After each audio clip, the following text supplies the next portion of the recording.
as far as the cycle is concerned, we are in a trough right now, clearly, and the trough is moving down. I think that's how I would like to describe the situation. 70% of them believe that it wasn't interest rate that was holding investments back. It was rather the policy inaction from the government. The story is delayed, not derailed, and you can even use the term dented, not broken. I mean, whatever phrase you want to use. CK always say, the markets and the finance are only a reflection of the real economies. The problem is it's relatively complex, as many of you might know. To set up a plant and to set up a chemical plant, I just brought one slide. I think you might not be able to see, but just to give you an idea, there are 30 lines. There are 30 lines of permits you need to set up a plant in India. The most efficient supply chains are those where you are able to substitute inventory with information. So if you can substitute inventory with information and then call upon that information to relocate your inventory in the fastest and the best possible manner or the most efficient manner, that is considered optimum or superior. In the distribution side, the problems are quite different. And the biggest challenge we have in distribution, as you all are aware, is that it's so tightly connected with the political fortunes of many political parties that decisions are taken to give free power, which makes the whole sector unviable. And today, especially in many states, power for agriculture is given free.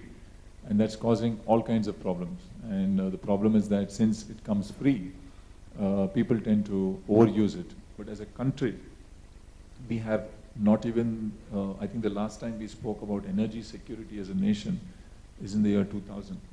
And I think it's high time the government sits together and forms whatever group that's required to figure out how we're going to become secure from an energy perspective in the next 10, 20 years. The last few years we've been spending a lot of time in Australia, and I saw your list, and immediately I thought, wow, this is great, because in Australia our list for a project, believe it or not, is 50 pages and 1,200 in number. One of the biggest trends India has is entrepreneurs, and I'm quite certain if the opportunity exists, it will not be left there to take for very long. I think industry-wise, I think clearly, I mean, if one were to say that, I would argue that one should go in for